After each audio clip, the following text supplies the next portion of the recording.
प्रदेश में बिगड़ती कानून व्यवस्था को लेकर विपक्ष ने स्थगन लगाकर इसमें चर्चा कराने की मांग रखी थी, जिसके बाद विपक्ष के आरोप पर गृह मंत्री ने जवाब दिया।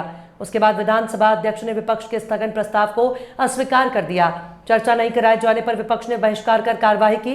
वहीं गृह मंत्री ने कांग्रेस कार्यकाल और बीजेपी कार्यकाल की घटनाओं का आंकड़ा सामने रखा। उन्होंने बताया कि कांग्रेस शासनकाल में ज्यादा घटना हुई है, हमारे कार्यकाल में कम।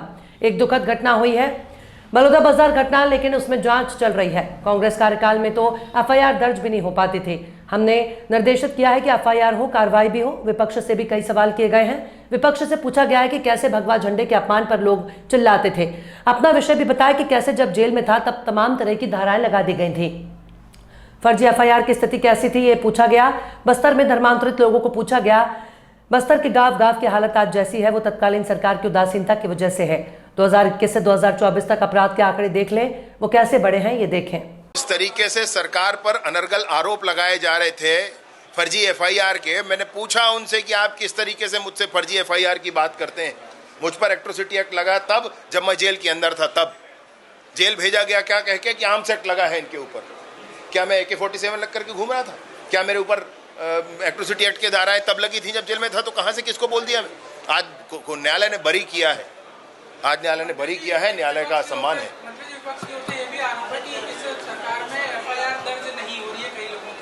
मैंने वह भी बताया उनको कि किस तरीके से पिछली सरकार में आवेदन दिए थे। ये मैंने पिछली बार भी आपके सामने आंकड़े रखे थे। पिछली सरकार में लोगों ने आवेदन दिए, परंतु उस समय उनके ऊपर एफआईआर नहीं हो पाया। अभी जाकर के एफआईआर हुआ है 2024 में, अभी उन पर कार्रवाइयां हुई हैं। एफआईआर जो पुराने हुए थे उन पर कार्रवाइयां नहीं हो पाई थी, अभी जाकर कार्रवाई हुई है। मैंने वह तथ्य भी उनके सामने रखा है।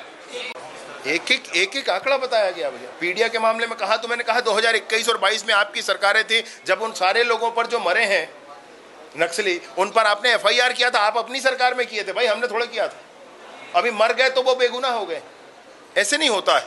मैंने आग्रह किया है हाथ जोड़ करके कि बस्तर के इस विषय पर आप माननीय विष्णुदेव जी की सरकार के साथ खड़े हो, माननीय विष्णुदेव जी का हाथ मजबूत करें और बस्तर को इस दर्द से मुक्ति दिलाएं। दो चीज और जवाब दे दीजिए। तो पोल स्कैम में ट्रांसपेरेंसी, ये बात आपने कही सदन के भीतर। दूसरा सीबीआई का भी जिक्र बार-बार आता रहा, सीबीआई एक्सेस और हाँ, सीबीआई के भी यहाँ पर काम कर रही है प्रदेश में विभिन्न विषयों पर।